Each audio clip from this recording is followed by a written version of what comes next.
Our story began with a big idea and a whole lot of graft. We started from humble beginnings and scaled to a global headquarters. Small wins, bigger battles, always pushing. Then, boom, we landed Jaguar. We were off. Coca-Cola followed. Success was close enough to taste. Great people came on board. The culture built on grit, big wins and celebrations to match. Today, tens of thousands of clients and counting. We made audio branding and art. Custom music for every client, cutting through the noise. Then we crossed the pond, made a quick stop on Madison Avenue.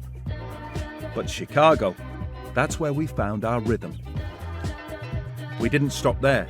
Phoenix brought the heat, and Brisbane proved just how far great sound can travel. We've done a lot of good along the way, over 1 million raised and counting. Products, we pushed them forward. Industry, we raised the bar. Awards, plenty. Even through the toughest times, we powered through. Why? Because this team, unstoppable. Every milestone has led to this moment. And the biggest chapter, we're about to write it. We've just seen 26 incredible years of PHMG come to life. A journey filled with innovation, growth, and a deep commitment to our clients. From pioneering our product evolution to expanding across the globe and embracing technology and AI, PHMG has never stopped moving forward. But at the heart of it all, it's always been about the people. This continued success, year after year, milestone after milestone, wouldn't be possible without the incredible individuals who make PHMG what it is today. From Mark Williamson and Jason Day, who played a pivotal role in shaping our company for over 2 decades, to all of those who have helped join us to help embrace the future. PHMG is a business built by its people, for its people. And today, we're taking that belief to the next level. As we step into this next chapter, we're excited to share something genuinely transformational.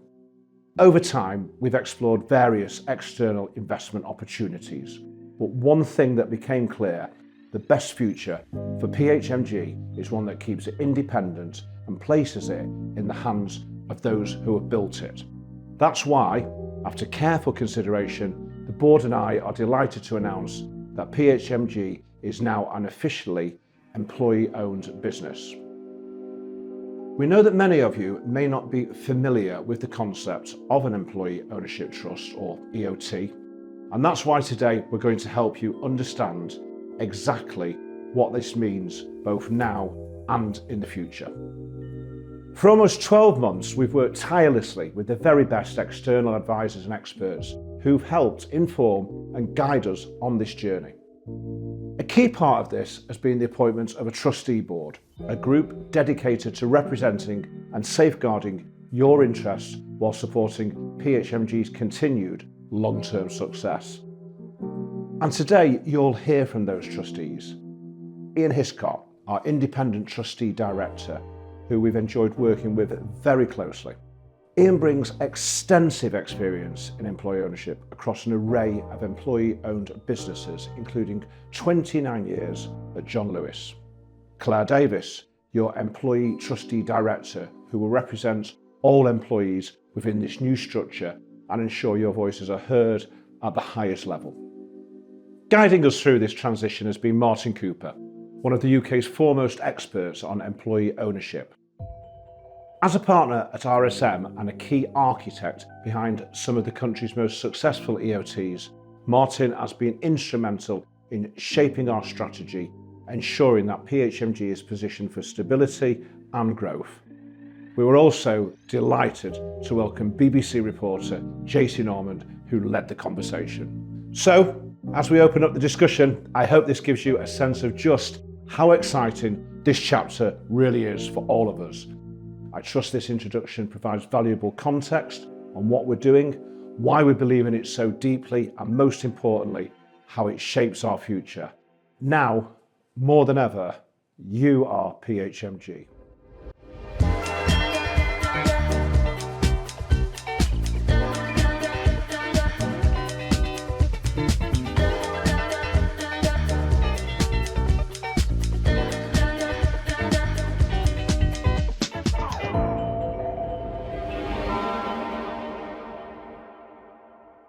Hi, well, we are here today to hold a very important conversation about PHMG's move to becoming an employee-owned business.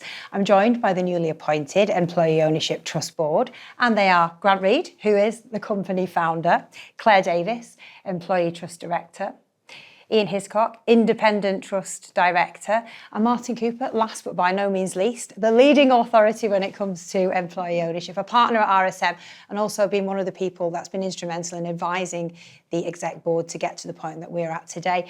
Guys, before we get into the questions, one of the things that really strikes me from the conversations we've had off camera is just how much you really care about the future of PHMG. You know, you really care about the people, you want the business to be a success and its long-term future. And it's quite a bold thing, isn't it? I don't know a lot of businesses that would do this for their employees. But Martin, I'd like to come to you first. Employee Ownership Trust, just explain to us in very simple terms, what does that mean? Sure. So it's common for employees to own perhaps small holdings in their company that they work for. Often that's restricted to just the most senior individuals, but an employee ownership trust is something quite different. That's where you're putting a majority of the shares into a trust for the benefit of all of the employees. So it's quite a different structure from those that you might see in many other companies. So let's pick out some of those key terms: majority ownership, pick up on that. And also, how does it differ from other structures that are in place, like maybe a partnership? And what kind of impact does that have, does the trust have on the day-to-day running of the business? Yeah, so an employee ownership trust is a structure that the government wanted to encourage and to grow in the United Kingdom. It's a structure that the government decided was going to be a good way to have a sustainable long-term employee ownership of the business. So rather than giving each employee some shares directly that they hold personally, we're going to put the majority of the shares, so more than half the shares, into a trust, and that trust is going to look after those shares on behalf of all of the employees from time to time. It sounds incredible. I mean, historically, are there lots of examples of businesses that have successfully transitioned towards this? And tell us a bit about the history of an EOT. Yeah, absolutely. So for a long time, employee ownership was quite rare in the United Kingdom. So everybody knows John Lewis as a very long-standing, fantastic employee-owned business. And there were some other examples, but there was quite a small number of employee-owned businesses in the UK. And in many other countries, so a lot of European countries, and in fact in America as well, employee ownership has long been a big part of the economy. Different types of ownership. Some companies are owned by the founders, some are owned publicly, listed on the stock market, some are owned by private equity, and there's this additional category of employee-owned businesses, but it was quite small in the UK. And so what the government did back in about 2011, 2012, they launched what's called the Nuttall Review, and that looked into employee ownership around the world. And what the Nuttall Review found was that employee-owned businesses tended to outperform the economy as a whole and tended to be more resilient in a downturn, tended to be more stable. And so they decided they wanted to encourage employee ownership, and they decided this employee ownership trust model was the way to do it. And there's lots of rules around it to make sure that it's something that's done genuinely in the interests of all the employees rather than just a select few. So Grant, why did it make sense for this business to move to that model? Well, timing's everything, JC, and succession is something that had hit the horizon for myself with the management team. And we looked at various options. We went to the market, private equity was considered, we looked at debt opportunities. But getting advice from RSM was particularly helpful. And Martin, as he highlighted, then pointed out the benefits of how well a business can succeed when the employees actually own the business and obtain a long-term view on strategy and develop almost an owner's mindset to running the business. The business at the moment is in fabulous shape. Last year was I think our best trading year by a long way, and we started 2025 off particularly well. So it's a great time to hand it over to the staff to see, where we can take it. You'd actually mentioned earlier that private equity model. Why did you feel that wasn't the right move for you? Yeah, we looked long and hard at private equity, JC, all over the world, West Coast, New York, London, and spoke in detail. A lot of resource into, and a little bit disappointed, a short-term view that's adopted. I think the private equity, with the current financial landscape globally speaking, I think they're finding it quite difficult. Whereas we're trading really well. The PE loved our balance sheet and our cash flow, 40,000 subscribing clients around the world, hugely profitable business. We've got the largest, most successful direct sales engine on the planet. I think it scared them a little bit. It doesn't scare us because it started off with just one with us. So we've scaled it and we know the numbers, we know every metric. And then we talk a lot to our customers. We engage with them. Our market, they like us talking to them. They like to speak to us. They love it when our sales force go out to see them. We had a lot of great offers put on the table. But it's not all about the cash. It's not all about taking money off the table. The talent we've got can do what we need to do for the growth. We've got a great strategic plan, 12-month, 5-year business plan. And if we need to attract talent, we can bring it in. So we just looked at private equity and thought they're taking very little risk. They're getting a huge amount of the upside. We don't really need it. The EOT was a much better solution for the business. Let's fuel the workforce and create something very, very special.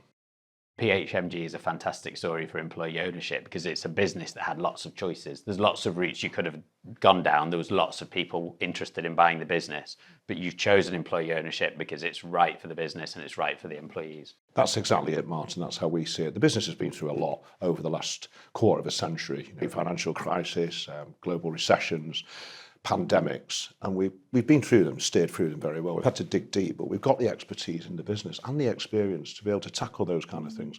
All I see when I look at PHMG right now is opportunities. Starting to show now the adjacencies that we're going to start.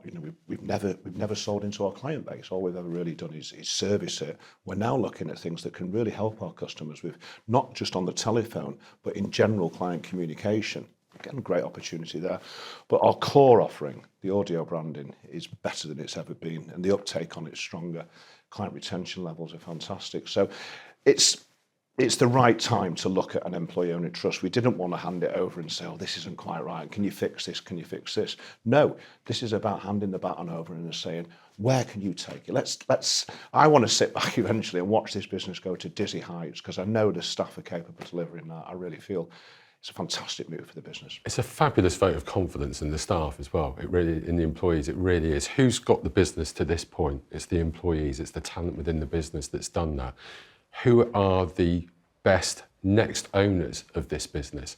It's the employees. It's a fabulous vote of confidence, as I say, and should give them confidence about continuity into the future and the trust that the business has got in them as well. So, I think it's a tremendous move.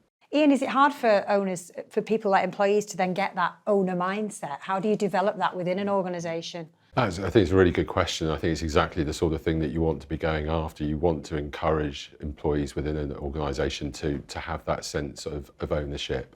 If you're part of a business which historically is open, is transparent, empowers individuals, then you're probably a decent step down the road to begin with. And if you can just encourage them to adopt that mindset, the way that I think of it is, how would you act if it was your name over the door? What difference does that make to the way that you act? If you could just change one thing, do one thing better, do one thing differently each day, then I think, you can start to create that ownership mindset. Grant, this has been your baby for 26 years. You must have seen some very big milestones in that time. Going back 1998, the startup years, 25, 26 years ago. Fun, getting the startup going requires people. And I think, we go through all the milestones. It's the company's ability to attract and retain the best people, starting right from the beginning. I had Jason Day, Mark Williamson join me. They've been with me all the way since, doing so much for the business. And that says so much about the business, doesn't it? Being able to retain talent for that amount of time. Very much so, yeah. I think that's, to us, probably the biggest strength of the business has today. This impact it has when people join us. They come along, they enjoy the journey, they can see something very, very exciting. It's happening today as much as more so today with this event. This is definitely the biggest milestone. And actually, Claire, 18 years for yourself. You must have seen a lot of change in that time too. I mean, yeah, it's unrecognisable from when I started. Back then we had like 3,700 clients. So the client base has grown tenfold. We had about 45 staff. We've now got nearly 800. But, it is very, very different. I mean, even just the product evolution, over the years has been amazing. But what's kind of not changed is the things that made it really successful at the start, the entrepreneurial spirit, the drive to succeed. And we've been really fortunate in attracting a massive amount of staff that naturally have those qualities. And, having so many employees with qualities like that is ideal for making the EOT successful. And what have been the highlights for you over those 18 years? When we've gone to sell in a new country for the first time, apart from when you gave me 24 hours notice that we had a full diary in Singapore, that wasn't quite so exciting. Forgot about that. That could be stressful. But yeah, it's that's always been really exciting when we've gone into a new territory. But I think probably the main highlight is probably an ongoing one, and it's seeing people progress in the company. Like, we've got a huge amount of people that have grown up now with the business because they've been with us for so long, and there's so many individuals that have kind of moved teams or have gone into senior leadership roles, or maybe just stayed where they are and become a real expert in what they do. And I hope that becoming an employee-owned business will encourage more people to want to do that. Ian, 29 years with John Lewis. How do you decide what other organisations you want to work with? I think you're just looking for businesses that can really show that commitment to employee ownership. I'm really passionate about it. I did 29 years in John Lewis, largest employee-owned business in the UK, and it really fueled my desire to want to stay working in the sector. So for me, it's all about the opportunity that it can offer to employees, and if I can see a business that's really committed to that, then that's really what sells it to me. And I suppose private equity is a very different offering, isn't it, as well? Like, this actually allows you to keep longevity in the business. You've strived so hard to get that, haven't you? That's it. We want to keep our independence. We believe in the business. We know where it's going. We're in a very, very fast-growing sector. There's a lot of transformation taking place in regards to our positioning and our offering. Now we've moved more into the technological world, more into the client communications arena, and that's full of scope and opportunity. Especially if you look at the last 12 months, what we've achieved with artificial intelligence and how it can help us, and more significantly help our clients communicate better, more effectively and more efficiently with the customers. We just know there's a whole amount of opportunity there to be developed. And Claire, as Employee Trust Director, I know you work with the business globally. How are you going to be working with the employee councils? So the first stage is obviously to elect them, and we feel that the best way to do that is to let the employees vote for the people that they feel are going to best represent them. I'll be meeting with the council regularly to make sure that we've got kind of a clear agenda on key topics that we feel are going to move the business forward. And it's really about having that clear channel of communication back to the wider employee base to ensure that we've kind of, given the employees a really good amount of feedback and information on kind of business decisions. I think the employees should feel like they want to collaborate more. They want to contribute ideas. They're going to have the opportunity to be involved in kind of conversations about business direction at a much higher level than they have been before. At the moment we have the impact group, and we're really keen to keep that.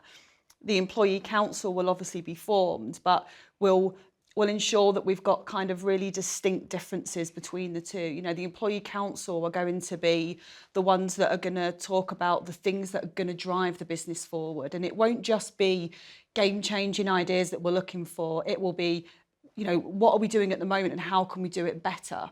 But also, like I say, the really key things that are going to make a difference. You've worked with 12 independent trusts. How are you going to work to represent employees as the beneficiaries? I think the key thing is we want to make sure that they've got an opportunity to be heard, and that there is good support in place for them so as they understand where the business is going, why it's going in that direction, how it's performing. So anytime there's an engagement between the employees through the council and the leadership of the business, they're well informed and they're contributing in an informed way. And I think we want to make sure from the trust perspective that they're being listened to, not that they're being agreed with all of the time, but they're being listened to, and whether they're agreed with or not, there's a rationale, there's feedback provided to the input that they're giving. Some employees may feel that it will have an impact on their day-to-day job. Can you give them any assurances? What does it look like? In terms of the day-to-day job, there's probably an awful lot that will remain the same, and that's quite deliberate in some senses. Grant's touched on it an awful lot already. There's an awful lot that the business is doing at the moment that lends it to becoming employee owned. So in that sense, there's a lot that will remain the same, and hopefully that reassures people. In terms of the day-to-day job, that hopefully that continuity is seen as a positive thing. In terms of what might change, maybe they'll feel even more able than they do at the moment to contribute ideas and to bring those forward. But I think, as I said, the most important thing is for everything that we're talking about to be done in a way that fits with the business. You don't want to be trying to institute change that feels foreign to PHMG. It's got to fit with the ethos of the business and sort of be something that's adds to it in that way, rather than something that people think, oh my God, this is really different. So hopefully a lot of continuity and building on the great stuff that's already there. And I just wonder, from a perspective of the exec board and the trust board, how will they work together then, Grant? Well, already the exec has an operational board that's of a significant size now, and they're liaising directly with the workforce all over the world every single day. So we're already very, very in touch. But this process will enhance that. It'll give and I'm looking forward to working very, very closely with Ian and Claire and getting feedback from the workforce of, when they develop what we call an owner's mindset and they start thinking, well, I own part of this business, we're going to get feedback that's going to really help us improve what we offer, improve how we employ, and generally improve the business. The executive is still going to make the decisions. They've still got that authority to do so, but they're really clear now that they're doing it on behalf of the employees as owners of the business. And Martin, do you see any challenges during that transitional phase, and what are they, if so? I think the challenge is about making the most of employee ownership. So we've talked earlier about the benefits that employee ownership can bring to a business and to everybody in it. But I'd say they're not automatic. They're there as the opportunity if collectively the employees want to take that. So I think it's about recognising that this is a huge opportunity for all the staff in PHMG, bringing potentially over the long run significant financial benefit, as well as the opportunity to be part of a business that they own. But it's about embracing that culture and embracing that concept of being a part owner of the business. And of all the employee-owned businesses I've worked with, where the people in the business really engage with that and really take that ownership culture and make it part of what it means to be in the business day to day, those are the businesses that really thrive, and that they're the ones that we see those benefits from employee ownership over the long run. From a communications perspective, everybody would agree that open and transparent communication is absolutely essential to any large organisation. How have you seen that work well with EOTs? It is, and that's been fantastic to see from PHMG, that right from the off, they wanted to be ready to share this information widely with all the people, to explain what it means to them. They've really engaged with that sort of communication piece. And I think there's already a real culture of openness and transparency in PHMG. And one of the things that I often note when I'm talking to businesses considering employee ownership is that an EOT structure works best where you've already got a really strong culture in the business and you've already got those embedded values and a way to operate. And so PHMG already has that. And really what an EOT is going to do is take that to the next level. An EOT isn't about fixing a problem for PHMG. It's about enhancing that culture and that strength that they've already got. I can see, Ian, you'd agree with that. Is there anything you want to add there? Yeah, I very much agree, and it goes back to what I was saying earlier, and I think just pick up on what Martin said about that, again, as we touched on earlier, encouraging that ownership mindset, But if everybody thinks that, their contribution does make a difference, then you're absolutely rocking and rolling, I think. And if they take responsibility not only for their own performance, but expect that of the person sat next to them as well, and if you can sort of spread that through and get a critical mass of that in the organisation, that's when you've got the best opportunity of really making the most of an employee ownership structure. And Martin, how do you create financial stability for the business and for the employees? Well, I think it's worth noting that for the employees, an EOT structure doesn't bring any risk for them. So they're not putting any money in, they're not taking any financial risk. And that's important to understand. It's about continuity. It's about recognising that PHMG has already built a fantastic business, and this will give it the stable platform to allow it to continue to grow. So I think that financial prosperity for the business and then ultimately the employees will come from that engagement, because ultimately we're in a position now where the more that PHMG can grow and can grow its revenue and can grow its profits, then the more there's going to be able to share between the employee owners who are going to own a majority of the shares in the company. And actually picking up on that, Martin, about that financial commitment, there's no financial commitment to employees. So could you just elaborate on that a little bit more and explain what that means? Yeah, sure. So it's a bit like when you buy a house, then you own that house straight away, but you've got a mortgage that you pay down over time. So here, the trust has bought the shares and it owns the shares now, but there's some debt that it owes, and that debt will be paid down over time to the bank and to the shareholders. And really what that means is over time, the employees are building up their real ownership of the business. And it is important to say that that debt is not owed by the employees at all, it's owed by the trust. Well, it definitely sounds like there are a lot of exciting times ahead. And I think it's really important to have this conversation with such clarity and to clear up any questions that any members of the organisation will have. So hopefully that will have clarified things for people today. I guess this final question is to all of you. What one thing would you like people to take away from this conversation? I think employee ownership in an EOT structure is one of those few things that for the employees, there is no downside and there's potentially some huge upside. But how big that upside is and when you get it is going to depend on how you engage with it. And it's about, really is an opportunity for people to make the most of it.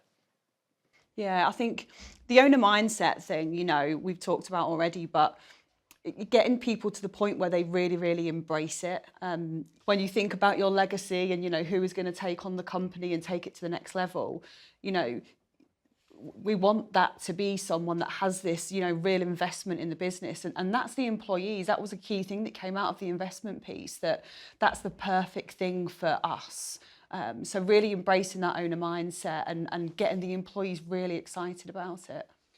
I'd second that. So sorry for the repetition, but ownership mindset for me, and just to expand on it very briefly, be curious. You know, as an employee, be curious about your business. Try to be informed about it. I know there'll be a lot of knowledge and information out there that's available to you.